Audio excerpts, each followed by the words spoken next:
ಎಲ್ಲರೂ ನಾನು ಹೇಳಿದ ಹಾಗೇನೆ ಮಂತ್ರವನ್ನು ಹೇಳಬೇಕು ಅಂತ ತಮ್ಮಲ್ಲಿ ಕೇಳ್ಕೊತಾ ಇದ್ದೇನೆ. ಬಸವ ಓಂ ನಮಃ ಶಿವಾಯ. ನೀವೆಲ್ಲರೂ ಮಂತ್ರ ಹೇಳಬೇಕು. ಬಸವ ಓಂ ನಮಃ ಶಿವಾಯ. ಬಸವ ಓಂ ನಮಃ ಶಿವಾಯ. ಬಸವ ಓಂ ನಮಃ ಶಿವಾಯ. ಓಂ ಶ್ರೀ ಗುರು ಬಸವಲಿಂಗಾಯ ನಮಃ. ಜೋರಾಗಿ ಬರಬೇಕು. ಓಂ ಶ್ರೀ ಗುರು ಬಸವಲಿಂಗಾಯ ನಮಃ. ಓಂ ಶ್ರೀ ಗುರು ಬಸವಲಿಂಗಾಯ ನಮಃ. ಓಂ ಶ್ರೀ ಗುರು ಬಸವಲಿಂಗಾಯ ನಮಃ. ಓಂ ಶ್ರೀ ಗುರು ಬಸವಲಿಂಗಾಯ ನಮಃ.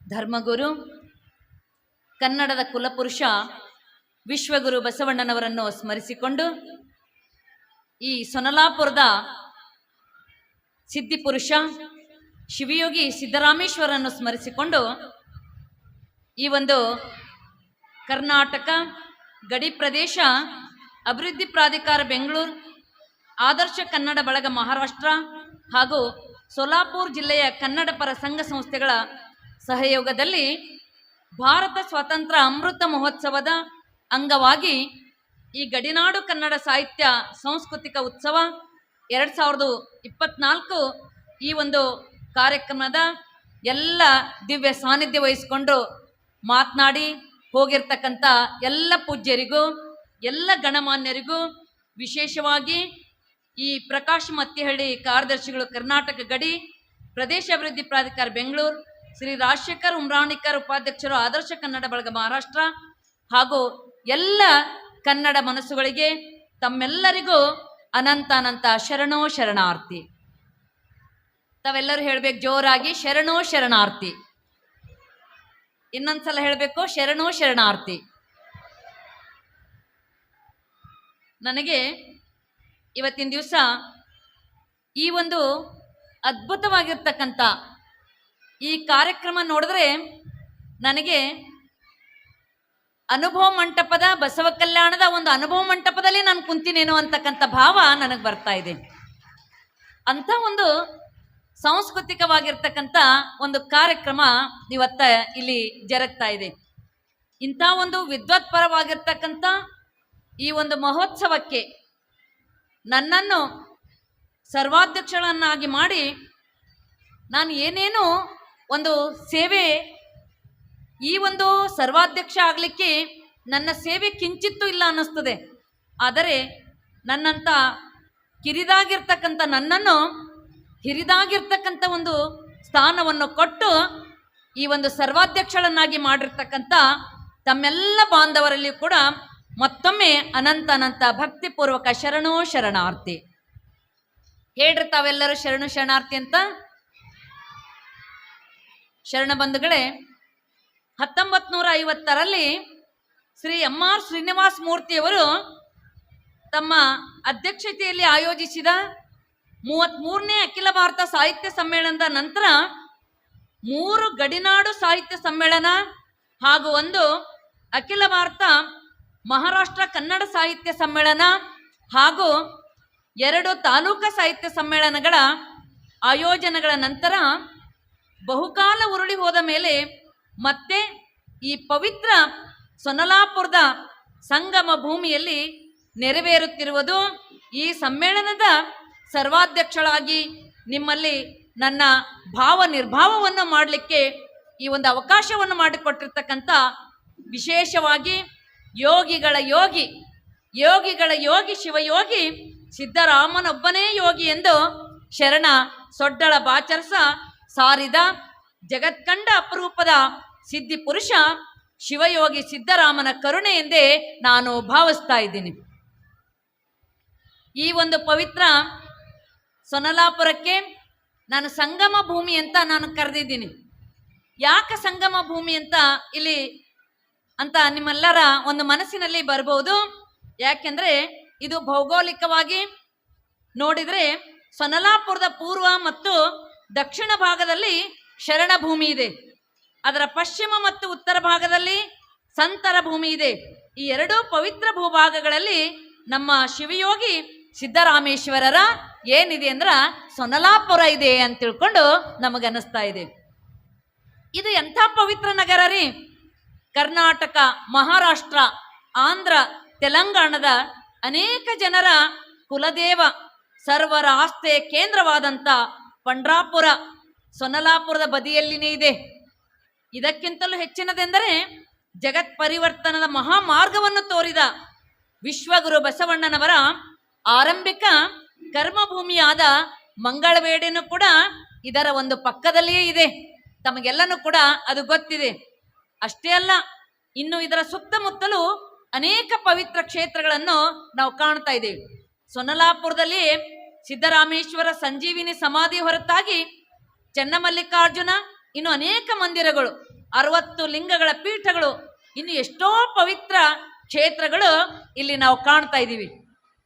ಅದಕ್ಕಾಗಿ 12ನೇ ಶತಮಾನದ ಶ್ರೇಷ್ಠ ಕವಿ ಶರಣ ಹರಿಹರ ದೇವನ ಸೋದರಳೆಯನಾಗಿರ್ತಕ್ಕಂಥ ಶ್ರೇಷ್ಠ ಕವಿ ಯಾರು ಅಂತಂದ್ರೆ ಷಟ್ಪದಿ ಹರಿಕಾರ, ಕನ್ನಡ ಸಾಹಿತ್ಯಕ್ಕೆ ಷಟ್ಪದಿಯನ್ನು ಕೊಟ್ಟಿರ್ತಕ್ಕಂಥ ಸಿದ್ದರಾಮನ ಚಾರಿತ್ರ್ಯದ ಕರ್ತೃ ರಾಘವಾಂಕ ಸೊನ್ನಲಾಪುರದ ಬಗ್ಗೆ ವರ್ಣನೆ ಮಾಡ್ತಾ ಇದ್ದಾನೆ.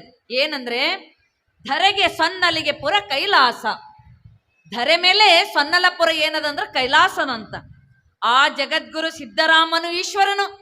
ಆ ಕೈಲಾಸದಲ್ಲಿ ಯಾರು ಈಶ್ವರ ಅಂದ್ರೆ ಸಿದ್ದರಾಮನೇ ಈಶ್ವರ ಅಂತ. ಅಲ್ಲಿ ಮೆರವ ಗುಡ್ಡರು ಗಣೇಶ್ವರರು, ಅಖಿಲ ಜನರು ಅಮರರು, ಅವರ ಸತಿಯರು ರುದ್ರ ಕನ್ಯೆಯರು, ನೆರೆದ ಶಿವನ ಭವಂಗಳು, ಅಷ್ಟಾಷಷ್ಟಿ ಕ್ಷೇತ್ರ. ಯಾವ ಕ್ಷೇತ್ರಕ್ಕೆ ಹೋಗ್ಬೇಕಾಗಿಲ್ಲ, ಎಲ್ಲಾ ಕ್ಷೇತ್ರಗಳು ಎಲ್ಲವ ಅಂದ್ರೆ ಈ ಸೊನ್ನಲಾಪುರದಲ್ಲೇ ಅದಾವ ಅಂತ ತಿಳ್ಕೊಂಡು 12ನೇ ಶತಮಾನದ ನಂತರ ಬಂದಿರ್ತಕ್ಕಂಥ ಕವಿ ರಾಘವಾಂಕ ಇಲ್ಲಿ ವರ್ಣನೆಯನ್ನು ಮಾಡ್ತಾ ಇದ್ದಾರೆ. ಇಂದನ್ನು ಅಲ್ಲಗಳೆಯುವ ಪರವಾದಿ ಯಾರೋ ಅವನ ಶಿರದ ಮೇಲೆ ನನ್ನ ಎಡಪಾದದ ರಕ್ಷೆಯನ್ನು ಇಳುಹುವೆನು. ಇದು ಷಷ್ಠಿ ಕ್ಷೇತ್ರ ಅಂತ ಯಾರು ಅಲ್ಲಗಳಿತಾರೋ ಅವರ ತಲೆ ಮೇಲೆ ನನ್ನ ಎಡಪಾದ ರಕ್ಷೆಯನ್ನು ಇಳುತ್ತೀನಿ ಅಂತ ತಿಳ್ಕೊಂಡು ಇಲ್ಲಿ ರಾಘವಾಂಕ ಹೇಳ್ತಾ ಇದ್ದಾನೆ. ಅಂತ ಒಂದು ಪರಮ ಪವಿತ್ರ ಸೊನ್ನಲಾಪುರಕ್ಕೆ ಭುವನ ಕೈಲಾಸವೆಂದು ಕೂಡ ಇಲ್ಲಿ ವರ್ಣಿಸಲ್ಪಡ್ತಾ ಇದೆ. ಅಕ್ಕ ಮಹಾದೇವಿ, ಇತರ ಎಲ್ಲ ವಾದ್ಯ ವಚನಕಾರರು, ಸರ್ವಶರಣರು ಬಸವ ಕಲ್ಯಾಣಕ್ಕೆ ಭೂ ಕೈಲಾಸ, ಅವಿಮುಕ್ತ ಕ್ಷೇತ್ರ ಅಂತ ಕರೆದಿದ್ದಾರೆ. ಯಾವುದಕ್ಕೆ? ಬಸವ ಕಲ್ಯಾಣಕ್ಕೆ. ಆ ಬಸವ ಕಲ್ಯಾಣಕ್ಕೆ ಭೂ ಕೈಲಾಸ ಅಂತ ವರ್ಣಿಸಿದರೆ ಅದರ ಬೆನ್ನಲ್ಲೇ ಸೊನ್ನಲಾಪುರ ಕೂಡ ಏನದಂದ್ರೆ ಈ ಭೂಮಿಯ ಭುವನ ಕೈಲಾಸ ಅಂತ ತಿಳ್ಕೊಂಡು ನಾವು ಹೇಳಬೇಕಾಗ್ತದೆ. ತಾಯಂದಿರೆಲ್ಲ ಸ್ವಲ್ಪ ಜೋರಾಗಿ ಚಪ್ಪಾಳೆ ತಟ್ರಿ ನೀವೆಲ್ಲ, ಯಾಕಂದ್ರೆ ಇಂಥ ಒಂದು ಭುವನ ಕೈಲಾಸದಲ್ಲಿ ನಾವು ನೀವೆಲ್ಲ ಕುಂತಿದ್ದೀವಿ. ಇಲ್ಲಿ ಅನೇಕ ಶರಣರು, ಅಮಿಗೆ ದೇವ, ಅಮಿಗೆ ರಾಯಮ್ಮ, ಹಾವಿನಾಳ ಕಲ್ಲಯ್ಯ, ಇನ್ನಿತರ ಅನೇಕ ಶರಣರ ಒಂದು ಪಾದ ಸ್ಪರ್ಶದಿಂದ ಪವಿತ್ರವಾದ ಈ ಕ್ಷೇತ್ರ ನಿಜವಾಗಿಯೂ ಕೂಡ ಈ ಭೂಮಿಯಲ್ಲಿರುವ ನೀವೆಲ್ಲರೂ ಕೂಡ ಧನ್ಯರು ಅಂತ ಅನಿಸ್ತಾ ಇದೆ. ಇಲ್ಲೆಲ್ಲರೂ ನೀವು ಇದ್ದೀರಂತಂದ್ರ ನಿಮ್ಮಂತ ಪುಣ್ಯವಂತರು ಯಾರು ಇಲ್ಲ ಅಂತ ನಮಗನಿಸ್ತಾ ಇದೆ. ನನಗೂ ಕೂಡ ನಿಮ್ಮ ಜೊತೆ ಧನ್ಯತೆಯ ಭಾವವನ್ನು ಹಂಚಿಕೊಳ್ಳಲು ಈ ಒಂದು ಸಂಧಿ ಕೊಟ್ಟಿರ್ತಕ್ಕಂಥ ಮತ್ತೆ ಮತ್ತೆ ತಮಗೆಲ್ಲರಿಗೂ ಕೂಡ ಅನಂತ ಅನಂತ ಶರಣಾರ್ಥಿಗಳನ್ನು ಸಲ್ಲಿಸ್ತಾ ಇದ್ದೇನೆ. ಶರಣ ಬಂಧುಗಳೇ, ನಾನಿರುವುದು ಬಸವ ಕಲ್ಯಾಣದಲ್ಲಿ. ಅದು ಮೊದಲ ಭುವನ ಕೈಲಾಸ. ಯಾವುದು? ಬಸವ ಕಲ್ಯಾಣ ಮೊದಲ ಭುವನ ಕೈಲಾಸ. ಇದು ಸೊನ್ನಲಾಪುರ ಎರಡನೇ ಭುವನ ಕೈಲಾಸ. ಇದನ್ನು ಜೋಡಿಸುವ ಪೂಜ್ಯರಿಗೆ ನಾನು ಅನಂತ ಅನಂತ ಶರಣಾರ್ಥಿಗಳನ್ನು ಸಲ್ಲಿಸ್ತೇನೆ. ಕಲ್ಯಾಣ ಮೊದಲ ಭುವನ ಕೈಲಾಸವಾದರೆ ಸೊನ್ನಲಾಪುರ ಎರಡನೇ ಭುವನ ಕೈಲಾಸ. ಇದನ್ನು ಜೋಡಿಸುವ ಪವಿತ್ರ ಶಿವಧಾರ ಏನದಲ್ಲ, ಅದು ಯಾವುದ್ರಿ? ಬಸವ ಕಲ್ಯಾಣ ಮತ್ತು ಸೊನ್ನಲಾಪುರ. ಇದು ಎರಡನ್ನೂ ಜೋಡಿಸ್ತಕ್ಕಂಥ ಶಿವಧಾರ ನಾವು ಮಾಡಬೇಕಾಗ್ಯದ್ರಿ.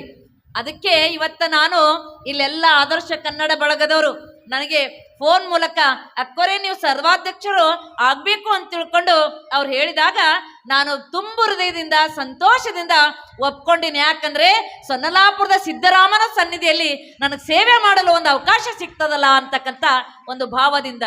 ಶರಣ ಬಂಧುಗಳೇ, ಯಾಕಂದ್ರೆ ನಾನು ಬಸವ ಕಲ್ಯಾಣದಲ್ಲಿ ನಾನು ಹುಟ್ಟಿದ್ದೆಲ್ಲ ಬೀದರ್ದಲ್ಲಿ ನನ್ನ ಕಾಯಕ ಭೂಮಿ. ಆದರೆ 10 ವರ್ಷದಿಂದ ಸುಮಾರು 10 ವರ್ಷದಿಂದ ಬಸವ ಕಲ್ಯಾಣದಲ್ಲಿ ಈ ಒಂದು ವಚನ ಸಾಹಿತ್ಯದ ಕನ್ನಡದ ಸೇವೆಯನ್ನು ಮಾಡ್ತಾ ಇದ್ದೀನಿ. ನನಗೆ ಬಹಳ ಒಂದು ಮೈ ರೋಮಾಂಚನ ಆಗ್ತಾ ಇದೆ. ಯಾಕೆ ಆಗ್ತಾ ಇದೆ ಅಂತಂದ್ರೆ, ನಾನು ಸುಮಾರು 1 ವರ್ಷದಿಂದ ಸಿದ್ದರಾಮೇಶ್ವರರ ಒಂದು ತ್ರಿಪದಿಯನ್ನು ಬಸವ ಕಲ್ಯಾಣದಲ್ಲೆಲ್ಲ ಎಲ್ಲ ಶರಣೀಯರಿಗೆ ಬಾಯ್ಪಾಟ್ ಆಗ್ಯವ್ರು. ಇವು 125 ತ್ರಿಪದಿಗಳನ್ನು, ಬಸವ ಸ್ತೋತ್ರ ತ್ರಿಪದಿಗಳನ್ನು 1 ವರ್ಷದಿಂದ ಅಲ್ಲಿ ಪಠಣ ಮಾಡ್ತಾ ಬಂದಿದ್ದೇವೆ. ಎಲ್ಲಿ ಅಂದ್ರೆ ಆ ಒಂದು ಬಸವ ಕಲ್ಯಾಣದಲ್ಲಿ. ಅದಕ್ಕೆ ನನಗನಿಸ್ತದೆ ಮತ್ತೆ ಸಿದ್ದರಾಮೇಶ್ವರು ಈ ನಾಡಿನಲ್ಲಿ ಸೇವೆ ಸಲ್ಲಿಸ್ಕೋಬೇಕಂದರೇನೋ ಅದಕ್ಕೆ ಇಲ್ಲಿ ಕರೆಸ್ಕೊಂಡಾರ ಅಂತ ನನಗನಿಸ್ತಾ ಇದೆ. ವಿಶೇಷವಾಗಿ ನಿಮಗೆ ನಿಮ್ಮ ಮುಂದೆ ನಾನು ಹೇಳಬೇಕು ಅಂದ್ರೆ, ನಾನು ಇನ್ನೂ ಹೈಸ್ಕೂಲ್ನಲ್ಲಿ ಓದ್ತಿದ್ರಿ. ಆ ಹೈಸ್ಕೂಲ್ನಲ್ಲಿ ಓದುವಾಗ ಜಯದೇವ್ ತಾಯಿ ಲಿಗಾಡಿಯವರು ಅಲ್ಲಿ ವಾಸ ಮಾಡಿದ್ರು. ಭಕ್ತಿ ಭವನ ಅಂತ ತಿಳ್ಕೊಂಡು ಇನ್ನೂ ಕೂಡ ಸ್ಮಾರಕಿದೆ. ಎಲ್ಲಿ? ಬಸವ ಕಲ್ಯಾಣದಲ್ಲಿ ಜಯದೇವ್ ತಾಯಿ ಲಿಗಾಡಿಯವರದು. ಅದಕ್ಕೆ ಆ ಲಿಗಾಡಿಯವ್ರ ಬಲ್ಲಿ ನಾವು ಯಾವಾಗ್ಲೂ ಹೋಗ್ತಿದ್ರಿ. ಅವ್ರು ನನ್ನ ತಲೆ ಮೇಲೆ ಕೈ ಇಟ್ಟು ಅವ್ರು ಹೇಳಿದ್ರು ಏನಂತ, ನೋಡವ್ವ, ನೀವೆಲ್ಲರೂ ಅಕ್ಕ ನಾಗಮ್ಮನ ಹಾಗೆ, ಮತ್ತೆ ಅಕ್ಕ ಮಹಾದೇವಿ ಹಾಗೆ, ರಾಣಿ ಕಿತ್ತೂರು ಚೆನ್ನಮ್ಮ, ಕೆಳದಿ ಚೆನ್ನಮ್ಮನ ಹಾಗೆ ನೀವು ಈ ಕನ್ನಡ ನಾಡು ವಚನ ಸಾಹಿತ್ಯ ರಕ್ಷಣೆ ಮಾಡಬೇಕು, ಪ್ರಸಾರ ಮಾಡಬೇಕು ಅಂತ ನನ್ನ ತಲೆ ಮೇಲೆ ಕೈ ಇಟ್ಟಿದ್ರಿ. ಅವತ್ತಿನಿಂದ ಈ ಒಂದು ಪ್ರಸಾರದ ಕಾರ್ಯ ನಾವು ಮಾಡ್ಕೋತಾ ಬರ್ತಾ ಇದ್ದೀವಿ. ಅದು ಲಿಗಾಡಿ ಜಯದೇವಿ ತಾಯಿಯ ಒಂದು ಲಿಗಾಡಿ. ಆ ತಾಯಿ ಈ ಸೊನ್ನಲಾಪುರ ಕನ್ನಡಕ್ಕೆ ಸೇರ್ಬೇಕು ಅಂತ ತಿಳ್ಕೊಂಡು ಹೋರಾಟ ಮಾಡಿದ್ರು. ಕೊನೆಗೆ ಕನ್ನಡದ ನೆಲದಲ್ಲಿ, ಶರಣರ ನೆಲದಲ್ಲಿ ನಾನು ಉಸಿರು ಹೋಗ್ಬೇಕು ಅಂತ ತಿಳ್ಕೊಂಡು ಬಸವ ಕಲ್ಯಾಣಕ್ಕೆ ಬಂದು ಅವರು ವಾಸ ಮಾಡಿದ್ರು. ಇನ್ನು ಎರಡನೇದಾಗಿ ಹೇಳ್ಬೇಕಂದ್ರೆ, ವಾರದ ಮನೆತನ ಈ ಶರಣ ಸೇವೆಗೆ ಬಹಳ ದೊಡ್ಡ ಕೊಡುಗೆಯನ್ನು ಕೊಟ್ಟಿದೆ. ಅದರಲ್ಲಿ ವಾರದ ಮಲ್ಲಪ್ಪನವರು ಆ ಶರಣರ ಕ್ಷೇತ್ರಗಳನ್ನು ಬಸವ ಕಲ್ಯಾಣದಲ್ಲಿ ಶರಣ ಸ್ಮಾರಕಗಳನ್ನು ರಕ್ಷಣೆ ಮಾಡಿರ್ತಕ್ಕಂಥವ್ರು ಯಾರು? ಅದರಲ್ಲಿ ಬಸವೇಶ್ವರ ಪಂಚ ಕಮಿಟಿ ಟ್ರಸ್ಟ್ ಮಾಡಿ ಆ ಒಂದು ಬಸವ ತತ್ವದ ಕಾರ್ಯ ಮಾಡಿದವರು ಯಾರು ಅಂದ್ರೆ ಸೊನ್ನಲಾಪುರದ ವಾರದ ಮಲ್ಲಪ್ಪನವರು ಅಂತ ತಿಳ್ಕೊಂಡು ನಾವು ಹೇಳ್ತಾ ಇದೀವಿ. ಅವರು ಕೂಡ ಲಿಂಗೈಕ್ಯ ಆಗಿದೆ ಅಂದ್ರೆ ಬಸವ ಕಲ್ಯಾಣದಲ್ಲಿ. ಅದಕ್ಕೆ ಈ ಒಂದು ಜೋಡಣೆ ಬಸವ ಕಲ್ಯಾಣ ಮತ್ತು ಸೊನ್ನಲಾಪುರದ ಒಂದು ಜೋಡಣೆ ಮತ್ತೆ ನಾವು ನೀವೆಲ್ಲರೂ ಕೂಡ ಕೂಡಿ ಶಕ್ತಿಯುತವಾಗಿ ಮಾಡ್ತಿದ್ದೀವಲ್ಲ ಅಂತಕ್ಕಂಥದ್ದೇ ಒಂದು ನಮಗೆಲ್ಲರಿಗೂ ಕೂಡ ಹರ್ಷವನ್ನು ತಂದಿದೆ. ಇಷ್ಟರಿಂದಲೇ ನಮಗೆ ತೃಪ್ತಿ ಆಗಿಲ್ರಿ. ಕಲ್ಯಾಣ ಮತ್ತು ಸೊನ್ನಲಾಪುರ ಹೇಗಿರ್ಬೇಕು ಅಂದ್ರೆ, ದೇಹಗಳು ಎರಡಾದರೂ ಹೃದಯ ಒಂದಾಗ್ಬೇಕ್ರಿ. ಯಾವುದು? ಸೊನ್ನಲಾಪುರ ಮತ್ತು ಬಸವ ಕಲ್ಯಾಣ. ಆಗ ಮಾತ್ರ ನಮಗ್ ತೃಪ್ತಿ ಆಯ್ತು, ನನಗ್ ತೃಪ್ತಿ ಆಯ್ತು. ಆತ್ಮ ಒಂದಾಗ್ಬೇಕು ಅಂದಿಲ್ರಿ, ಹೃದಯಗಳು ಒಂದಾಗಬೇಕು ಅಂತ ಹೇಳಿ ನಾನು ಮರಾಠಿಯಲ್ಲಿ ಹೇಳ್ತಾರಲ್ಲ, ಏನಂತಂದ್ರೆ ಜೀವಶ್ಯ ಕಂಠಶ್ಯ ಅಂತ ತಿಳ್ಕೊಂಡು. ಹಾಗೆ ಬಸವ ಕಲ್ಯಾಣ ಮತ್ತು ಸೊನ್ನಲಾಪುರ ಆಗ್ಬೇಕು. ಸೊನ್ನಲಾಪುರದಲ್ಲಿ ನೀವು ಹೋಳ್ಗಿ ತಯಾರು ಮಾಡಿದ್ರ ಎಲ್ಲಿರಿ? ನೀವು ಸೋಲಾಪುರದಲ್ಲಿ ಹೋಳ್ಗಿ ತಯಾರು ಮಾಡಿದ್ರ ತುಪ್ಪ ಬಸವ ಕಲ್ಯಾಣದಿಂದ ಬರ್ಬೇಕ್ರಿ, ತುಪ್ಪ ಬಸವ ಕಲ್ಯಾಣದಿಂದ ಬರ್ಬೇಕು. ಅಂತ ಒಂದು ಬಾಂಧವ್ಯ ನಾವೆಲ್ಲರೂ ಕೂಡ ಬೆಳೆಸ್ಕೊಳ್ಬೇಕಾಗ್ಯದ. ಕಲ್ಯಾಣದಲ್ಲಿ ಒಂದು ರೊಟ್ಟಿ ತಯಾರಾದ್ರೆ ಸೊನ್ನಲಾಪುರದಿಂದ ಅಂಬ್ಲಿ ಬರಬೇಕ್ರಿ. ಆ ರೊಟ್ಟಿ ಅಂಬ್ಲಿ ನಾವೆಲ್ಲರೂ ಕೂಡಿ ಊಟ ಮಾಡ್ಬೇಕಾಗ್ತದೆ. ಅದಕ್ಕಂತ ಒಂದು ಬಾಂಧವ್ಯ, ಆ ಒಂದು ಪ್ರೀತಿ ನಾವೆಲ್ಲರೂ ಬೆಳೆಸ್ಕೊಳ್ಬೇಕು. ಕಲ್ಯಾಣದಲ್ಲಿ ಹೂ ಅರಳುತ್ತಂದ್ರೆ ಅದ್ರ ಸುಗಂಧ ಸೊನ್ನಲಾಪುರಕ್ಕೆ ಬರ್ಬೇಕು. ಸೊನ್ನಲಾಪುರದಲ್ಲಿ ಹೂ ಅರಳುತ್ತಂದ್ರೆ ಅದ್ರ ಸುಗಂಧ ಎಲ್ಲಿಗೆ ಬರ್ಬೇಕು? ಕಲ್ಯಾಣಕ್ಕೆ ಬರ್ಬೇಕ್ರಿ. ಇಂಥ ಒಂದು ಕಾರ್ಯ ನಾವು ನೀವೆಲ್ಲರೂ ಕೂಡಿ ಮಾಡ್ಬೇಕಾಗಿದೆ. ಯಾಕಂದ್ರೆ ನಾನು 10 ವರ್ಷದ ಹಿಂದೆ ಕಲ್ಯಾಣಕ್ಕೆ ಹೋದಂದಿನಿಂದ ನನ್ನ ಮನದಲ್ಲಿ ಒಂದು ತಳಮಳ ಇತ್ರಿ. ಏನ್ ತಳಮಳ ಅಂದ್ರ, ಸಿದ್ದರಾಮನ ಒಂದು ಕರುಣೆಯಿಂದ ಇವತ್ತ ಆ ಒಂದು ತಳಮಳ ಫಲಿತ ಆಗ್ಯದ ಅಂತ ನನಗನಿಸ್ತಾ ಇದೆ. ನಿಜವಾಗಿ ನೋಡಿದ್ರೆ ಕಲ್ಯಾಣ ಮತ್ತು ಸೊನ್ನಲಾಪುರ ಏಕವಾಗಿ ಬಾಳಿ ಮುನ್ನಡೆಯೋದು ನಮ್ಮೆಲ್ಲರ ಒಂದು ಕರ್ತವ್ಯದೆ. ಅವರದು ಕೂಡ ಇಚ್ಛೆ ಇದರಿ. ಯಾರ್ದು ಅಂತಂದ್ರೆ ಸೊನ್ನಲಾಪುರದ ಶಿವಯೋಗಿ ಸಿದ್ದರಾಮರ ಇಚ್ಛೆನೂ ಕೂಡ ಇದೆ. ಏಕೆಂದ್ರೆ ಕಲ್ಯಾಣದಲ್ಲಿ ಪ್ರತಿ ಕ್ರಾಂತಿಯಾಗಿ ಎಲ್ಲವೂ ಇಲ್ಲದಂತಾದಾಗ ಬಸವ ಕಲ್ಯಾಣದಲ್ಲಿ ಅನುಭವ ಮಂಟಪದ 3ನೇ ಪೀಠಾಧಿಪತಿಯಾಗಿ ಕಲ್ಯಾಣದಿಂದ ಈ ಧರ್ಮದ ರಥವನ್ನು ಮುಂದೆ ಸಾಗಿಸಲು ಸಾಧ್ಯವಾಗದಿದ್ದಾಗ ಸೊನ್ನಲಾಪುರದ ಶಿವಯೋಗಿ ಸಿದ್ದರಾಮೇಶ್ವರರು ಅವರಿಗೂ ಕೂಡ ನಾನು ಮಹಾನಂದ ತಾಯಿಯವರಿಗೂ ಕೂಡ ತಾವೆಲ್ಲರೂ ಜೋಳಾರಿಗೆ ಚಪ್ಪಾಳೆ ತಟ್ಟಿ ಸ್ವಾಗತ ಮಾಡಬೇಕು. ಕಲ್ಯಾಣ ಕ್ರಾಂತಿ ಆದ್ಮೇಲೆ ಆ ಬಸವ ಕಲ್ಯಾಣದಲ್ಲಿ 3ನೇ ಪೀಠಾಧಿಪತಿಯಾಗಿ ಅಲ್ಲಿ ಸಿದ್ದರಾಮೇಶ್ವರ ಅವರ ಅನುಭವ ಮಂಟಪದ ಅಲ್ಲಿ ಕಾರ್ಯವನ್ನು ಮಾಡಲಿಕ್ಕೆ ಆಗದಿದ್ದಾಗ ಸಮವಾದಂತ ಒಂದು ಸಂಸ್ಥೆಯನ್ನು ನಿಲ್ಲಿಸಿ ಇಲ್ಲಿ ಬಾಡಿ ಹೋಗ್ತಕ್ಕಂಥ ಶರಣ ಧರ್ಮವನ್ನು ಬೇರಿಗೆ ನೀರುಣಿಸಿದ್ರಷ್ಟೇ ಅಲ್ಲ, ಮತ್ತೆ ಅದು ಹೆಮ್ಮರವಾಗಿ ಬೆಳೆಯುವಂತೆ ಮಾಡಿದವರು ಯಾರು ಅಂತಂದ್ರೆ ಈ ಒಂದು ಸೊನ್ನಲಾಪುರದ ಶಿವಯೋಗಿ ಸಿದ್ದರಾಮೇಶ್ವರರು ಅಂತ ನಾವು ಹೇಳ್ತಾ ಇದ್ದೀವಿ. ಅದಕ್ಕೆ ಇವತ್ತಿನ ಒಂದು ಸಮ್ಮೇಳನ ಬಹಳ ಮಹತ್ವದ ಅಂತ ನಮಗನಿಸ್ತಾ ಇದೆ. ಏಕೆಂದ್ರೆ ಈ ತತ್ವದ ಮರ ಸೊನ್ನಲಾಪುರದಲ್ಲಿಯೇ ಉಳಿದು ಬೆಳೀತಾ ಇದ್ದೀರಿ. ಇಲ್ಲಿ ಈ ಒಂದು ಶರಣ ಸಂಸ್ಕೃತಿ ಮತ್ತು ಉಳಿಸಿ ಬೆಳೆಸ್ತಕ್ಕಂಥ ಕಾರ್ಯ ನಡೀತಾ ಇದೆ. ಅದಕ್ಕೆ ಈ ಮಾರ್ಗದ ಒಂದು ಜವಾಬ್ದಾರಿ ನಿಮ್ಮ ಮೇಲೆ ಹೆಚ್ಚಿದೆ ಅಂತ ನಮಗನಿಸ್ತಾ ಇದೆ. ಶರಣ ಧರ್ಮದ ಕಾವಿಲೆ ನಾನು ಅಂತ ಬಸವಣ್ಣವ್ರು ಹೇಳಿದ್ದಾರೆ. ಅಂದ್ರೆ ಈ ಶರಣ ಧರ್ಮದ ರಕ್ಷಣೆ ನಾನು ಅಂತ ಬಸವಣ್ಣವ್ರು ಅಂದಾರೆ. ಈಗ ನೀವು ಆ ಒಂದು ಕಾವಿಲೆ ಇದ್ದೀರಿ. ಯಾವ ಕಾವಿಲೆ? ಶರಣ ಸಂಸ್ಕೃತಿ, ವಚನ ಸಂಸ್ಕೃತಿ, ಕನ್ನಡದ ಸಂಸ್ಕೃತಿಯನ್ನು ಉಳಿಸ್ತಕ್ಕಂಥ ಕಾರ್ಯ ನಿಮ್ಮೆಲ್ಲರ ಮೇಲಿದೆ. ಯಾಕಂದ್ರೆ ಕನ್ನಡದಂದ್ರೆ ಸಾಮಾನ್ಯ ಅಲ್ಲ. ನಿಮಗೆ ಹೇಳ್ತೀನಿ, ಒಂದು ಘಟನೆ ಆಗಿರ್ತಕ್ಕಂಥದ್ದು. 3 ತಾಯಂದಿರು ನೀರು ತರ್ಲಿಕ್ಕೆ ಹೋಗಿರಂತ. ಎಲ್ಲಿಗೆ? ಬಾವಿಗೆ.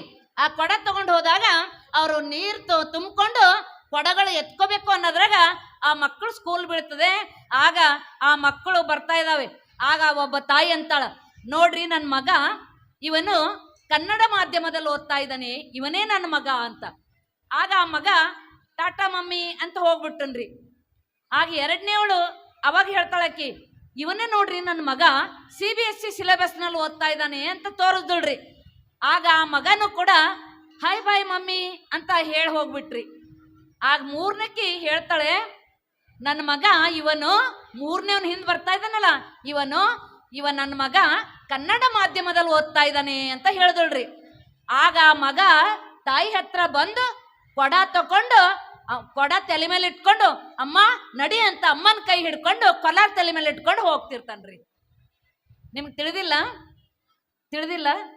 ಮತ್ತೆ ಚಪ್ಪಾಳೆನ ತಟ್ಟಿಲ್ಲಲ್ಲ.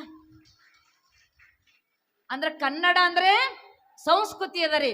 ಕನ್ನಡ ಅಂದ್ರೆ ನಿಮಗ ಆ ಒಂದು ಸಂಸ್ಕೃತಿ, ಮಾನವೀಯತೆ, ಮಾನವೀಯ ಮೌಲ್ಯಗಳನ್ನು ಬಿತ್ತಿಸ್ತದೆ. ಅದಕ್ಕಂಥ ಒಂದು ಸಂಸ್ಕೃತಿಯನ್ನು ಉಳಿಸಿ ಬೆಳೆಸ್ತಕ್ಕಂಥ ಕಾರ್ಯ ಈ ಒಂದು ಸೊನ್ನಲಾಪುರದಲ್ಲಿ ಎಲ್ಲ ಗಡಿನಾಡು ಅಭಿವೃದ್ಧಿ ಹಾಗೂ ಸಾಹಿತ್ಯ ಪರಿಷತ್ತು ಮತ್ತು ಕನ್ನಡ ಆದರ್ಶ ಬಳಗ ಬೆಳೀತಾ ಇದ್ದೇವೆ. ಇದು ಬೆಳೆಯಬೇಕಾಗಿದೆ. ಏಕೆಂದರೆ ಸಕಲ ಮಾನವ ಧರ್ಮವಿದೆ. ಶರಣ ಸಂಸ್ಕೃತಿ ಅಂದ್ರೆ ಸಕಲ ಮಾನವರಿಗೆ ಲೇಸ್ ಮಾಡ್ತಕ್ಕಂಥ ಧರ್ಮ. ಮನುಷ್ಯನಲ್ಲಿಯೇ ಪರಮಾತ್ಮನನ್ನು ಕಾಣುವ ಧರ್ಮವಿದೆ. ಕೇಳಿಸ್ಲತ್ತದ ನಿಮ್ಗೆಲ್ಲ? ಏನ್ ಪ್ರತಿಧ್ವನಿ ಆಗ್ತಾ ಇದೆ? ಸಕಲ ಮಾನವರ ಏಳಿಗೆ ಮತ್ತ ಪರಮಾತ್ಮ ಎಲ್ಲದನ? ನಿನ್ನ ಅಂತರಂಗದಲ್ಲೇ ಅದನ. ಅದಕ್ಕೆ ದೇಹವೇ ದೇಗುಲದ, ನಿನ್ನ ಶಿರವೇ ಹೊನ್ನ ಕಳಸದ, ಕಾಲೇ ಕಂಬದ. ಇಂಥ ಒಂದು ಮಾನವನ ಬಾಳನ್ನೇ ಉತ್ಸವವಾಗಿ ಆಚರಿಸ್ತಕ್ಕಂಥದ್ದು ಯಾವುದಂದ್ರೆ ಇದು ಶರಣ ಸಂಸ್ಕೃತಿ ಅದ, ಇದು ಬಸವ ಸಂಸ್ಕೃತಿ ಅದ, ಲಿಂಗಾಯತ ಸಂಸ್ಕೃತಿ ಅದ. ಅದಕ್ಕೆ ಆ ದಾಸೋಹದಲ್ಲಿ ಎಲ್ಲರನ್ನು ಅಪ್ಪಿಕೊಂಡು ಎಲ್ಲರ ಬಂಧುವಾಗಿ ಮಾನವ ಕುಲವನ್ನೇ ಸಾಮರಸ್ಯದ ಬಂಧುವಾಗಿ ಎಂದೂ ಕಡಿಯಲಾರದ ಹಗ್ಗ ಅಂತೀರ್ ನೋಡಿ ನೀವು, ದಾರ ಅಂತಿರಲ್ಲ, ಅಂಥ ಒಂದು ದಾರನೇ ಯಾವುದಂದ್ರೆ ಈ ಶರಣ ಸಂಸ್ಕೃತಿ ಇದೆ. ಇಲ್ಲಿ ಅವರು ಇವರು ಇಲ್ರಿ, ಹಿಂದುಳಿದವ್ರು ಕೀಳು ಮೇಲು, ಆ ಜಾತಿ ಈ ಜಾತಿ ಯಾವುದೂ ಇಲ್ಲ. ಇವನಾರವೆನ್ನದೆ ಇವ ನಮ್ಮವ ಅಂತ ಎಲ್ಲರಮ್ಮ ಅಪ್ಪಿಕೊಂಡು, ಯಾಕಂದ್ರೆ ಎಲ್ಲರ ಅಂತರಂಗದ ಪರಮಾತ್ಮದ ನಾವೆಲ್ಲರೂ ಅವರೆಲ್ಲರೂ ನಮ್ಮವರು ಅಂತಕ್ಕಂಥ ಭಾವ ತೋರಿಸ್ತಕ್ಕಂಥ ಒಂದು ಅಪ್ಪಿಕೊಳ್ತಕ್ಕಂಥ ಬಾಳು ಯಾವುದಂದ್ರೆ ಈ ಒಂದು ಸಂಸ್ಕೃತಿ, ವಚನ ಸಂಸ್ಕೃತಿ ಇದೆ. ಈ ಮಾನವನ ಬಾಳಿಗಾಗಿ ಆ ಕಾಯಕದ ಶ್ರೇಷ್ಠತೆಯನ್ನು ಎತ್ತಿ ಹಿಡಿಯುವ ಧರ್ಮ ಇದು ಅದ. ಪ್ರತಿಯೊಬ್ಬನು ಕೂಡ ಕಾಯಕ ಮಾಡುವೆ, ಕಾಯಕ ಇದೆ ಇಲ್ಲದೆ ಯಾರು ಕೂಡ ಪ್ರಸಾದ ಮಾಡಬಾರ್ದು ಅಂತ ಹೇಳ್ಕೊಂಡು ಅಲ್ಲಿ ಹೇಳಿದರು. ಅದಕ್ಕಂತ ಒಂದು ಕಾಯಕ ಸಂಸ್ಕೃತಿ, ಕಾಯಕದಲ್ಲೂ ಕೂಡ ಯಾವುದು ಕಾಯಕ ಮೇಲಲ್ಲ, ಯಾವುದು ಕಾಯಕ ಕೀಳಲ್ಲ ಅಂತಕ್ಕಂಥ ಒಂದು ಸಂಸ್ಕೃತಿಯನ್ನು ಶರಣರು ಕೊಟ್ಟಿದ್ರು. ಎಷ್ಟು ಚಲೋ ಅದ ನೋಡ್ರಿ. ಈ ಎಲ್ಲ ದಾಸೋಹ, ಕಾಯಕ ಎಲ್ಲರನ್ನು ನಪ್ಕೊಳ್ತಕ್ಕಂಥ ಒಂದು ಸಂಸ್ಕೃತಿ ಇದೇ ನಿಜ ಪಥದಲ್ಲಿ ಈ ಒಂದು ನಾವು ನಡೆದೇವಂತಂದ್ರೆ ಜಗತ್ತಿನ ಸಮಸ್ಯೆಗಳೆಲ್ಲ ದೂರ ಆಗ್ತಾವ್ರಿ. ಈಗೇನು ಸಮಸ್ಯೆಗಳವಲ್ಲ ಆ ಸಮಸ್ಯೆಗಳೆಲ್ಲವೂ ಕೂಡ ದೂರ ಆಗ್ತಾ ಇದ್ದಾವೆ. ಅದಕ್ಕಂಥ ಒಂದು ಸಂಕಟದಿಂದ, ಮಾನವನ ಸಂಕಟದಿಂದ ದೂರ ಮಾಡಬೇಕಾದ್ರೆ ನಾವು ಈ ಸಂಸ್ಕೃತಿ, ಈ ಧರ್ಮ, ಶರಣ ಧರ್ಮ, ಕನ್ನಡ ಧರ್ಮ, ವಚನ ಧರ್ಮ ನಾವು ಬೆಳೆಸ್ಕೊಳ್ಬೇಕಾಗ್ತದೆ. ಅದಕ್ಕೆ ಇಂಥ ಒಂದು ಮಾರ್ಗವನ್ನು ಇವತ್ತು ನೀವೆಲ್ಲರೂ ಕೂಡ ಬೆಳೆಸ್ತಾ ಇದ್ರಿ. ನೀವೆಷ್ಟು ಪುಣ್ಯವಂತರು ಅಂತ ನಮಗನ್ನಿಸ್ತದ್ರಿ. ಯಾಕಂದ್ರೆ ಈ ಸಿದ್ದೇಶ್ವರ ಮಂದಿರದ ಕೆರೆ ಅದಲ್ಲ, ಈಗ ನಾವು ಬೆಳಗ್ಗೆ ಹೋಗಿ ನೋಡಿ ಬಂದೇವ್ರಿ. ಆ ಕೆರೆ ಸಾಮಾನ್ಯ ಅಲ್ರಿ. ಪ್ರತಿಯೊಬ್ಬ ಮನುಷ್ಯನಲ್ಲಿಯ ಮನುಷ್ಯತ್ವದ ಬೇರಿಗೆ, ಆ ಕೆರೆ ಮನುಷ್ಯತ್ವದ ಬೇರಿಗೆ ಅಮೃತವನ್ನು ಉಣಿಸ್ತಕ್ಕಂಥ ಅಮೃತ ಸರೋವರ ಆ ಸಿದ್ದರಾಮನ ಕೆರೆ ಇದೆ ರೀ. ಅದಕ್ಕಂಥ ಒಂದು ಎಲ್ಲರಿಗೂ ಜೀವವನ್ನು ಕೊಡ್ತಕ್ಕಂಥ ಮತ್ತು ಪ್ರತಿಯೊಬ್ಬರಿಗೂ ಕೂಡ ಆ ಒಂದು ಲಿಂಗವಂತ ಧರ್ಮಕ್ಕಾಗಿ 3ನೇ ಶೂನ್ಯ ಪೀಠಾಧಿಪತಿಯಾಗಿ ಧರ್ಮ ಪ್ರಸಾರ ಮಾಡಿರ್ತಕ್ಕಂಥವ್ರು ಯಾರು ಅಂತಂದ್ರೆ ಈ ಒಂದು ಸೊನ್ನಲಿಗೆ ಸಿದ್ದರಾಮರು. ನೀವು ಜಗತ್ತಿಗೆ ಏನ್ ಕೊಟ್ಟಿರಿ ಅಂತ ತಿಳ್ಕೊಂಡು ನಿಮ್ ಕಲ್ಪನೆ ಅದನ್ನ ಇಲ್ಲೋ ಗೊತ್ತಿಲ್ಲ. ನೀವು ಜಗತ್ತಿಗೆ ಸೊನ್ನಲಾಪುರದಿಂದ ಏನ್ ಶಕ್ತಿ, ಏನ್ ಕೊಡುಗೆ ಕೊಟ್ಟಿರ ಅಂತ ನಿಮ್ಗೆ ಗೊತ್ತದನೋ ಇಲ್ಲೋ ಗೊತ್ತಿಲ್ಲ. ಆದ್ರೆ ಮಾನವೀಯತೆಗೆ ನೀರುಣಿಸಿ ಬೆಳೆಸುವ ಶಕ್ತಿಯ ಸರೋವರ ನಿಮ್ಮಲ್ಲದ ರೀ, ನಿಮ್ಮ ಸೊನ್ನಲಾಪುರದಲ್ಲದ. ಇದು ನೀವು ಎಲ್ಲರೂ ಕೂಡ ನೆನ್ಪಿಟ್ಕೊಳ್ಬೇಕು. ಇದು ಕನ್ನಡದ ಕೊಡುಗೆ ರೀ. ಯಾವ್ದಕ್ಕ? ಜಗತ್ತಿಗೆ. ಯಾವುದು? ಮಾನವೀಯತೆ ಕೊಡುಗೆ ಸೊನ್ನಲಾಪುರದಿಂದ ಇದು ಕನ್ನಡದ ಕೊಡುಗೆ ಇದೆ. ಕನ್ನಡ, ಮರಾಠಿ, ತೆಲುಗು ಇವು ಮತ್ತು ಸ್ವಲ್ಪ ಮಟ್ಟಿಗೆ ತಮಿಳು, ಇದು ಕನ್ನಡದ ಅನುಭವದ ಅವಿಭಾಜ್ಯ ಸಾಂಸ್ಕೃತಿಕವಾಗಿರ್ತಕ್ಕಂಥ ಅಂಗಗಳವರಿ ಇವೆಲ್ಲ ಭಾಷೆಗಳು. ಇವುಗಳಲ್ಲಿ ಯಾವುದು ಭೇದ ಮಾಡಲಿಕ್ಕೆ ನಮ್ಗೆ ಸಾಧ್ಯವಿಲ್ಲ. ಕನ್ನಡದ 2000 ವರ್ಷದ ಇತಿಹಾಸದಲ್ಲಿ ಕರುನಾಡು ಮತ್ತು ಕನ್ನಡ ಈ ಮಧ್ಯ ಭಾರತದ ಎಲ್ಲ ಪ್ರಾಂತಗಳಿಗೆ ಸಾಂಸ್ಕೃತಿಕ ಮೂಲವಾಗಿರ್ತಕ್ಕಂಥದ್ದು ಯಾವುದಂತಂದ್ರೆ ಈ ಒಂದು ಸೊನ್ನಲಾಪುರ. ಅದಕ್ಕೆ ಕ್ರಿಸ್ತಶಕ ಸುಮಾರು 325ರಿಂದ ಹಿಡಿದು 1565ರವರೆಗೆ ಮೂಲ ಕನ್ನಡದ 8 ರಾಜವಂಶಗಳು, ಹೆಚ್ಚು ಕಡಿಮೆ ಕರ್ನಾಟಕದ ಇಂದಿನ ಮಹಾರಾಷ್ಟ್ರ, ಆಂಧ್ರ, ತೆಲಂಗಾಣ, ನರ್ಮದೆ, ಈಚೆಯ ಮಧ್ಯಪ್ರದೇಶ, ಗುಜರಾತದ ಹಲವು ಭೂಭಾಗ, ಹೆಚ್ಚು ಕಡಿಮೆ ಈ ಎಲ್ಲ ಭೂಭಾಗಗಳನ್ನು ಮೂಲ ಕನ್ನಡ ಭಾಷಿಕ ರಾಜರು ಯಾರಾಳ್ಯಾರ್ರಿ? ಮೂಲ ಕನ್ನಡ ಭಾಷಿಕ ರಾಜರು ಆಳಿದ್ದಾರೆ. ಇದರಲ್ಲಿ ಕದಂಬರು, ಪಶ್ಚಿಮದ ಗಂಗರು, ಬಾದಾಮಿಯ ಚಾಲುಕ್ಯರು, ರಾಷ್ಟ್ರಕೂಟರು, ಕಲ್ಯಾಣದ ಚಾಲುಕ್ಯರು, ಸ್ವಲ್ಪ ಮಟ್ಟಿಗೆ ಸೇವಣರು, ಹೊಯ್ಸಳರು, ವಿಜಯನಗರದ ಅರಸರು ಆಳಿರ್ತಕ್ಕಂಥದ್ದನ್ನು ನಾವು ನೋಡ್ತಾ ಇದ್ದೀವಿ. ವಿಜಯನಗರದ 9 ಅರಸರಲ್ಲಿ 7 ಅರಸರು ಅಚ್ಚ ಶರಣ ಮಾರ್ಗದವರನ್ನು ನಾವು ಕಾಣ್ತಾ ಇದ್ದೇವೆ. ಕನ್ನಡ ರಾಜ್ಯವಂಶಗಳ ಆಳ್ವಿಕೆಗಳು ವೈಶಿಷ್ಟ್ಯಪೂರ್ಣವಾಗಿವೆ. ಕದಂಬರು, ರಾಷ್ಟ್ರಕೂಟರು ಮತ್ತು ವಿಜಯನಗರ ಅರಸರು, ಹೊಯ್ಸಳರು ಎಲ್ಲಿ ಎಲ್ಲಿ ಆಳಿದರೋ ಅವರು ಶಿಲ್ಪ ಮತ್ತು ಸ್ಥಾಪತ್ಯ ರಚನೆಗಳಿಗಾಗಿ ಪ್ರಸಿದ್ಧರಾಗಿದ್ದಾರೆ. ಎಂಥ ಭವ್ಯ ಸ್ಮಾರಕಗಳ್ರಿ, ಎಂಥ ಸ್ಥಾಪತ್ಯಗಳು ನಿರ್ಮಾಣವಾದವು ಅಂದರೆ ಜಗತ್ತು ಎಂದೂ ಮರೆಯಲು ಸಾಧ್ಯ ಇಲ್ರಿ, ಅಳಿಸಲು ಕೂಡ ಸಾಧ್ಯ ಇಲ್ಲ. ಅಂಥ ಸ್ಥಾಪತ್ಯಗಳು, ಸ್ಮಾರಕಗಳು ನಿರ್ಮಾಣವಾಗಿವೆ. ಕದಂಬರು ಜಗತ್ತಿನಲ್ಲಿ ಅತಿ ಎತ್ತರವಾದಂಥ ಶ್ರವಣಬೆಳಗೊಳದಲ್ಲಿ ಗೊಮ್ಮಟೇಶ್ವರ ಮೂರ್ತಿ ನಿಲ್ಲಿಸರು. ಅಲ್ಲೇ ಹೊಯ್ಸಳರು ಚೆನ್ನಕೇಶ್ವರ ದೇವಾಲಯ, ಅದು ಎಂಥ ಶಿಲ್ಪ ರೀ, ಹೆರಿಟೇಜ್, ಯುನೆಸ್ಕೋ ಹೆರಿಟೇಜ್ ಭಾಗ ಹೋಯ್ತ್ರಿ ಅದಕ್ಕೆ.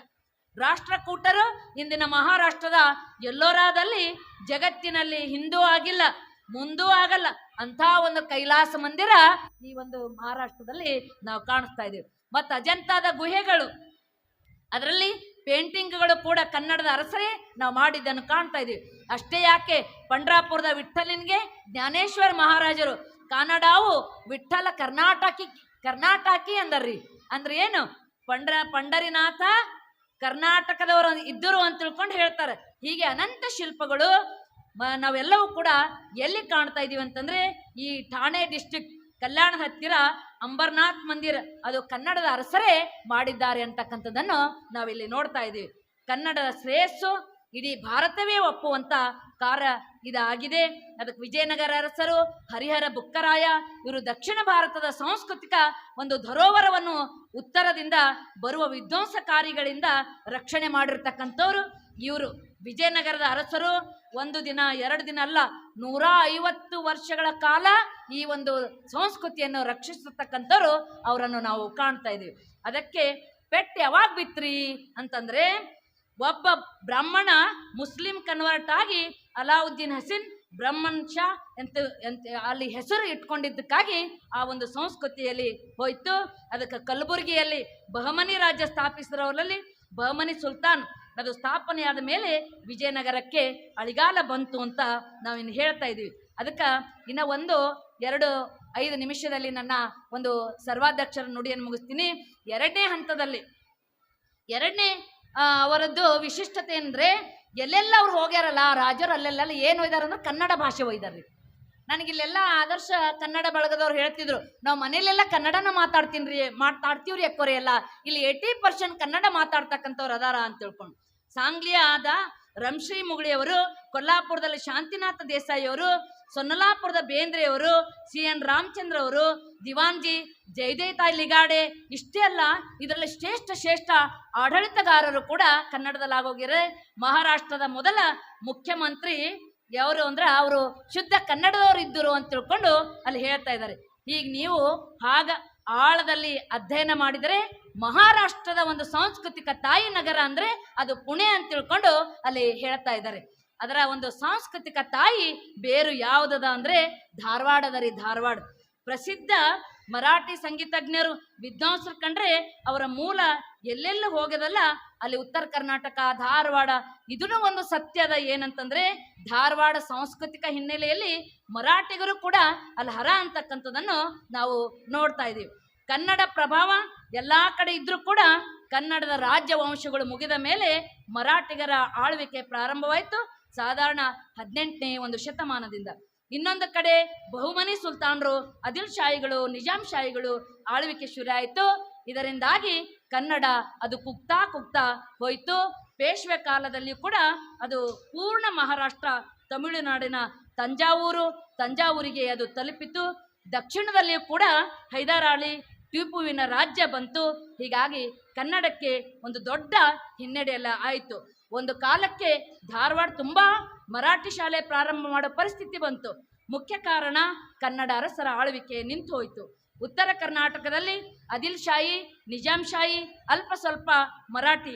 ಹೀಗಾಗಿ ಉತ್ತರ ಕರ್ನಾಟಕದಿಂದ ಕನ್ನಡ ಅಲ್ಲಿ ಹಿನ್ನಡೆ ಆಯಿತು. ದಕ್ಷಿಣ ಒಂದು ಕರ್ನಾಟಕದಲ್ಲಿ ಇನ್ನು ಸ್ವಲ್ಪ ಹೇಳ ಹೈದರಾಲಿ, ಟಿಪ್ಪು ಸುಲ್ತಾನ್ ಅದಕ್ಕಾಗಿ ಹಿನ್ನಡೆ ಆಯಿತು. ಪಶ್ಚಿಮ ಕರ್ನಾಟಕದ ಕೊಂಕಣ ಈ ಎಲ್ಲ ಭಾಗದಿಂದ ಅಷ್ಟೇ ಅಲ್ಲ ಹೊರ ಕರ್ನಾಟಕದಲ್ಲಿ ಕನ್ನಡವಿತ್ತರೆ ಅದು ಕೂಡ ಪ್ರಭಾವ ಬಹಳ ಕಡಿಮೆ ಆಕೋತು ಬಂತು.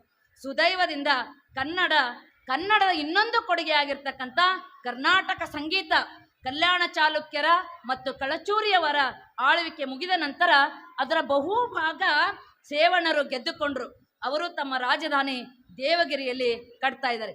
ಇಂದಿನ ಮಹಾರಾಷ್ಟ್ರದ ಔರಂಗಾಬಾದ್ ಹತ್ತಿರ ಅವರು ಕನ್ನಡ ಭಾಷೆಗೆ ಅಷ್ಟು ಬೆಳೆಸಲಿಲ್ರಿ. ಅವರೂ ಕೂಡ ಅವರ ಕಾಲದಲ್ಲಿ ಗಣಿತಶಾಸ್ತ್ರ ಭಾಸ್ಕರಾಚಾರ್ಯ, ವಿದ್ವಾಂಸ ಹೇಮಾದ್ರಿ, ಸಂಗೀತಜ್ಞ ಶಾರಂಗದೇವ ಅವರು ಕೂಡ ಕನ್ನಡ ನಾಡಿನಲ್ಲಿ ಸಂಗೀತಕ್ಕೆ ಪ್ರಸಿದ್ಧ ಮಾಡಿರ್ತಕ್ಕಂಥದ್ದನ್ನು ನಾವು ಕಾಣ್ತಾ ಇದ್ದೇವೆ. ಆದರೆ ಕರ್ನಾಟಕ ಸಂಗೀತ ಬೆಳೆದದ್ದು ವಿಜಯನಗರ ಅರಸರ ಹಂಪಿಯಲ್ಲಿ ಅಂತ ನಾವು ಹೀಗೆ ಹೇಳ್ತಾ ಇದ್ದೇವೆ.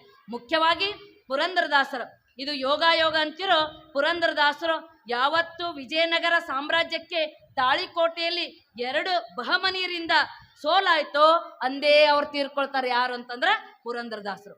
15ನೇ ಶತಮಾನದಲ್ಲಿ ಕಲ್ಲಿನಾಥನ್ ಎಂಬುವರು ಒಂದು ರೂಪ ಕೊಟ್ಟು ಕರ್ನಾಟಕಕ್ಕೆ ಕರ್ನಾಟಕ ಸಂಗೀತ ಅಂತ ತಿಳ್ಕೊಂಡು ಅವರು ಪ್ರಸಿದ್ಧ ಮಾಡಿರ್ತಕ್ಕಂಥದ್ದನ್ನು ನೋಡ್ತಾ ಇದ್ದೀವಿ. ಮುಂದೆ ತಂಜಾವೂರಿನಲ್ಲಾದ ಶ್ಯಾಮಶಾಸ್ತ್ರಿ, ತ್ಯಾಗರಾಜ್, ಸ್ವಾಮಿ ದೀಕ್ಷಿತರು ಮತ್ತು ಅನ್ನಮಾರಿಯವರು, ಸಾರಂಗಪಾಣಿ ಇಂಥ ಅದ್ಭುತ ಸಂಗೀತಗಾರರು ಕೂಡ ಕರ್ನಾಟಕ ಸಂಗೀತಕ್ಕೆ ಇಡೀ ಜಗತ್ತಿಗೆ ತಲುಪಿಸಿದ್ರು ಅಂತ ನಾವು ಹೇಳ್ತಾ ಇದ್ದೀವಿ. ಏನು ಗುರುತು ಉಳಿದದಂತಂದ್ರೆ ಸ್ಥಾಪತ್ಯ ಯಾವುದು ಕೂಡ ಅಲ್ಲಿ ಉಳಿದಿಲ್ಲ. ಇವೆಲ್ಲದರ ಕರ್ನಾಟಕದ ಕೊಡುಗೆ ಆಧ್ಯಾತ್ಮಿಕ ಮತ್ತು ಸಾಹಿತ್ಯಿಕ ಕೊಡುಗೆಗಳು ಸರ್ವಶ್ರೇಷ್ಠವಾಗಿರ್ತಕ್ಕಂಥದ್ದನ್ನು ನಾವು ನೋಡ್ತಾ ಇದ್ದೀವಿ. ಕಲ್ಯಾಣದಲ್ಲಿ ಶರಣರ ಒಂದು ಕ್ರಾಂತಿ ಆದಮೇಲೆ ಕ್ರಾಂತಿಗಿಂತಲೂ ಫ್ರೆಂಚ್ ಕ್ರಾಂತಿ ಏನಾಯ್ತಲ್ಲ ಅದು ಶ್ರೇಷ್ಠ ಅಂತ ಅವ್ರು ಹೇಳ್ತಾರ್ರಿ. ಆದ್ರೆ ಫ್ರೆಂಚ್ ಕ್ರಾಂತಿಗೆ ವಾಲ್ಟೇರ್, ರೂಸೋ, ಡಿಯೋಡಾಟ್ ಮತ್ತಿತರರು ಸಾಹಿತ್ಯ ಹ್ಯಾಂಗ್ ನಾಂದಿ ಹಾಕಿದ್ರು, ಹಾಗೆ ಕಲ್ಯಾಣ ಕ್ರಾಂತಿಗೆ ಶರಣರ ವಚನ ಸಾಹಿತ್ಯಕ್ಕೆ ಅಲ್ಲಿ ನಾಂದಿ ಹಾಕಿದ್ದನ್ನು ನಾವು ನೋಡ್ತಾ ಇದ್ದೀವಿ. ಈ ಕಲ್ಯಾಣ ಕ್ರಾಂತಿಯಿಂದ ಸಮಾಜ ಧಾರ್ಮಿಕವಾಗಿರ್ತಕ್ಕಂಥ ಒಂದು ಪರಿವರ್ತನೆ, ಸಾಹಿತ್ಯಿಕ ಆಧ್ಯಾತ್ಮಿಕವಾಗಿರ್ತಕ್ಕಂಥ ಒಂದು ಕೊಡುಗೆ ನಾವು ಎಲ್ಲಿ ಕಾಣ್ತಾ ಇದ್ದೀವಿ ಅಂತಂದ್ರೆ ಈ ಒಂದು ಕಲ್ಯಾಣ ನಾಡಿನಲ್ಲಿ ಕಾಣ್ತಾ ಇದ್ದೀವಿ. ಹೀಗೆ ಏಕಕಾಲಕ್ಕೆ ಒಂದೇ ನಗರದಲ್ಲಿ ಜಗತ್ತು ಕಂಡ ಅಪರೂಪದ ವಿದ್ವಾಂಸರು, ಕವಿಗಳು, ಸಿದ್ಧರು, ಯೋಗಿಗಳು, ಶರಣರು ಸಾಮೂಹಿಕವಾಗಿ 770 ಅಮರಗಣಗಳು 2 ಕೋಟಿಗಿಂತಲೂ ಕೂಡ ಮಿಗಿಲಾಗಿ ಸಂಖ್ಯೆಯಲ್ಲಿ ಮನುಷ್ಯನ ಎಲ್ಲ ಅಂಗ ಸಮಾಜದ ಆಧ್ಯಾತ್ಮಿಕ ಎಲ್ಲ ಅಂಗಗಳನ್ನು ಒಳಗೊಂಡ ದಿವ್ಯ ಸಾಹಿತ್ಯ ರಚನೆಯಾಗಿದ್ದು ಎಲ್ಲಿ ಅಂತಂದರೆ ಅದು ಕಲ್ಯಾಣದಲ್ಲಿ. ಅದು ಕನ್ನಡಿಗರ ಸರ್ವಶ್ರೇಷ್ಠ ಕೊಡುಗೆ ಅಂತ ನಾವಿಲ್ಲಿ ಹೇಳ್ತಾ ಇದ್ದೀವಿ. ಇಡೀ ವಿಶ್ವದಲ್ಲಿಯೇ ಮಾನವನ ನಾಗರಿಕತೆಯಲ್ಲಿ ಈ ಒಂದು ಕ್ರಾಂತಿಯಾಗಿದ್ದನ್ನು ನಾವು ಕಾಣ್ತಾ ಇದ್ದೀವಿ. ಇಷ್ಟಲ್ಲದೆ ಇದು ಮಹತ್ವದ ಅರಿವು ಬಹಳ ಕಡಿಮೆ ಆಗ್ತಾ ಹೋಗಿದೆ. ಅದಕ್ಕೆ ನಾವು ಕಾರಣ ಆಗ್ತಾ ಇದ್ದೀವಿ. ಮರಾಠಿಯ ಮಹತ್ವ ಹೆಚ್ಚಾಗ್ತಾ ಹೋಗೋದಕ್ಕಿಂತನೂ ಕೂಡ ಈ ಮರಾಠಿಗರೆಲ್ಲರೂ ಕೂಡ ಈ ತತ್ವವನ್ನು ಅಳವಡಿಸ್ಕೊಳ್ಬೇಕು ಅಂತ ತಿಳಿಸಿ, ವಿಶೇಷವಾಗಿ ಇಂಥ ಒಂದು ಸೊನ್ನಲಾಪುರದಲ್ಲಿ ಈ ಸಮ್ಮೇಳನ ನಡೀತಾ ಇದೆಯಲ್ಲ, ಇದಕ್ಕೆ ಈ ಒಂದು ಕಾರ್ಯಕ್ರಮಕ್ಕೆ ನನಗೆ ಸರ್ವಾಧ್ಯಕ್ಷರನ್ನು ಮಾಡಿ ವಿಶೇಷವಾಗಿ ಈ ಒಂದು ಸೊನ್ನಲಾಪುರದಲ್ಲೂ ಕೂಡ ನೀವೆಲ್ಲರೂ ಪ್ರಯತ್ನ ಪಟ್ಟು ಕನ್ನಡದ ಧ್ವಜ ಎತ್ತಿ ಹಿಡಿತಕ್ಕಂಥ ಕಾರ್ಯವನ್ನು ನೀವೆಲ್ಲರೂ ಕೂಡ ಮಾಡ್ತಾ ಇದ್ದೀರಿ. ಇದು ಎಷ್ಟು ಪ್ರೇಮ ಹರಿಸಿದ್ರು ಕೂಡ ಅದು ಕಡಿಮೆನೆ ಅಂತ ನಮಗನ್ನಿಸ್ತದೆ. ಇಲ್ಲಿನೂ ಕೂಡ ಎಷ್ಟೊಂದು ಜನ ಬಿ ಪೂಜಾರಾಗಲಿ, ಗುರುಲಿಂಗಪ್ಪ ಧಬಾಲೆಯವರಾಗಲಿ, BA ಜಮಾದಾರ್ ಆಗಲಿ, ಶಂಕರ್ ಗೌಡ ಆಗಲಿ, ಇಂಥ ಅನೇಕ ಮೇಧಾವಿಗಳು ಇಲ್ಲೆಲ್ಲ ಕನ್ನಡದ ಕಾರ್ಯ ಮತ್ತು ನೀವೆಲ್ಲರೂ ಕೂಡ ಮಾಡ್ತಾ ಇದ್ದೀರಿ. ಇಲ್ಲಿ ನಿರಾಶೆ ಆಗುವ ಕಾರಣ ಇಲ್ಲ ಅಂತ ನಮ್ಗನ್ನಿಸ್ತಾ ಇದೆ. ಮತ್ತೆ ನೀವೆಲ್ಲರೂ ಇವತ್ತು ನೋಡಿದ್ರೆ ನನಗೆ ಎಷ್ಟು ಸಂಭ್ರಮ ಅನ್ನಿಸ್ತ್ರಿ. ಎಲ್ಲ ಕಡೆ ಕನ್ನಡದ ಧ್ವಜಗಳು ಹಾರಾಡ್ತಾ ಇದ್ವು. ಮತ್ತೆ ಗಡಿ ಭಾಗದಲ್ಲೆಲ್ಲ ಕನ್ನಡ ಬೆಳಿಬೇಕು, ಕನ್ನಡದ ಧ್ವಜಗಳು ಹಾರಾಡಬೇಕು. ಕನ್ನಡ ಅಂದರೆ ಅದು ವಚನ ಸಾಹಿತ್ಯ. ಕನ್ನಡಕ್ಕೆ ಶಾಸ್ತ್ರೀಯ ಸ್ಥಾನಮಾನ ತಂದುಕೊಟ್ಟಿದ್ದು ಯಾವುದಂದ್ರೆ ಅದು ವಚನ ಸಾಹಿತ್ಯದ. ಆ ವಚನ ಸಾಹಿತ್ಯ ಮತ್ತೆ ಮುನ್ನಡೆಸಿದವರು ಮತ್ತು ವಿಶೇಷವಾಗಿ 3ನೇ ಶೂನ್ಯ ಪೀಠಾಧೀಶರಾಗಿ ಈ ಬೆಳವಣಿಗೆ ಮಾಡಿರ್ತಕ್ಕಂಥವ್ರು ಯಾರು ಅಂತಂದರೆ ಸೊನ್ನೆಲಗೆಯ ಸಿದ್ದರಾಮೇಶ್ವರರು. ಅದಕ್ಕಿಂತ ಒಂದು ಸೊನ್ನಲಾಪುರದಲ್ಲಿ ತಾವೆಲ್ಲರೂ ಈ ಒಂದು ಕನ್ನಡದ ಧ್ವಜವನ್ನು ಹಾರಿಸಿ ಮತ್ತೆ ಬಸವ ಸಂಸ್ಕೃತಿ, ವಚನ ಸಂಸ್ಕೃತಿ, ಲಿಂಗಾಯತ ಸಂಸ್ಕೃತಿ ಬೆಳೆಸ್ತಾ ಇದ್ದೀರಲ್ಲ, ನಿಮಗೆಲ್ಲರಿಗೂ ಕೂಡ ನಾನು ಬೀದರ್ ಬಸವ ಕಲ್ಯಾಣ ನಾಡಿನ ಎಲ್ಲರ ಪರವಾಗಿ ಅನಂತ ಶರಣಾರ್ಥಿಗಳನ್ನು ಸಲ್ಲಿಸ್ತಾ ಇದ್ದೀನಿ. ಮತ್ತು ವಿಶೇಷವಾಗಿ ನಿಮಗೆಲ್ಲರಿಗೂ ನಾನು ಕಲ್ಯಾಣಕ್ಕೆ ಆಮಂತ್ರಣ ಕೊಡ್ತಾ ಇದ್ದೀನಿ. ನೀವೆಲ್ಲರೂ ಬಸವ ಕಲ್ಯಾಣಕ್ಕೆ ಆಗಮಿಸಬೇಕು. ಅಲ್ಲಿ ವಿಶೇಷವಾಗಿರ್ತಕ್ಕಂಥ ಕಾರ್ಯಕ್ರಮಗಳು ಅಲ್ಲಿ ನಡೀತವೆ. ದಸರಾ ಸಂದರ್ಭದಲ್ಲಿ 9 ದಿನ ಕಾರ್ಯಕ್ರಮಗಳು ನಡೀತವೆ. ಶರಣ ವಿಜಯೋತ್ಸವ, ಅದಕ್ಕೆ ಆ ಕಾರ್ಯಕ್ರಮದಲ್ಲಿ ತಾವೆಲ್ಲರೂ ಭಾಗವಹಿಸಬೇಕು. ಎಲ್ಲ ಶಾಲಾ ಮಕ್ಕಳು ಬಂದಿರಿ. ನೀವೆಲ್ಲ ನಿಮ್ಮ ಮಕ್ಕಳಿಗೆ ಕರ್ಕೊಂಡು ಪಿಕ್ನಿಕ್ಕಿಗೆ ಎಲ್ಲಿಗೆ ಬರಬೇಕು ಅಂದ್ರೆ ಬಸವ ಕಲ್ಯಾಣಕ್ಕೆ ಬರಬೇಕು. ಯಾಕಂದರೆ ಸೊನ್ನಲಿಗೆ ಬೇರೆ ಅಲ್ಲ, ಬಸವ ಕಲ್ಯಾಣ ಬೇರೆ ಅಲ್ಲ. ಅವು ಎರಡೂ ಒಂದು ದಾರ. ನಾವು ಒಂದೇ ಮಾಡ್ತಕ್ಕಂಥ ಕಾರ್ಯ ನಾವು ನೀವೆಲ್ಲರೂ ಕೂಡ ಮಾಡೋಣ ಅಂತ ತಿಳಿಸಿ, ಮತ್ತೆ ಎಲ್ಲ ಆದರ್ಶ ಕನ್ನಡ ಬಳಗದವರಿಗೂ ಮತ್ತು ಈ ಸೊನ್ನಲಾಪುರದ ಎಲ್ಲ ಶರಣ ಬಂಧುಗಳಿಗೂ ಅನಂತ ಶರಣಾರ್ಥಿಯನ್ನು ಸಲ್ಲಿಸಿ ನಾನು ತಮಗೆ ಅನಂತ ಹೃದಯ ಆಭಾರಗಳನ್ನು ಸಲ್ಲಿಸುತ್ತಾ ಕೊನೆಗೆ ಹೇಳ್ತೇನೆ, ಶ್ರೀ ಕನ್ನಡಂ ಗೆಲ್ಗೆ, ಕನ್ನಡಂ ಗೆಲ್ಗೆ, ಕನ್ನಡಂ ಗೆಲ್ಗೆ. ಶರಣಾರ್ಥಿ. ಜೋರಾಗಿರ್ತಕ್ಕಂಥ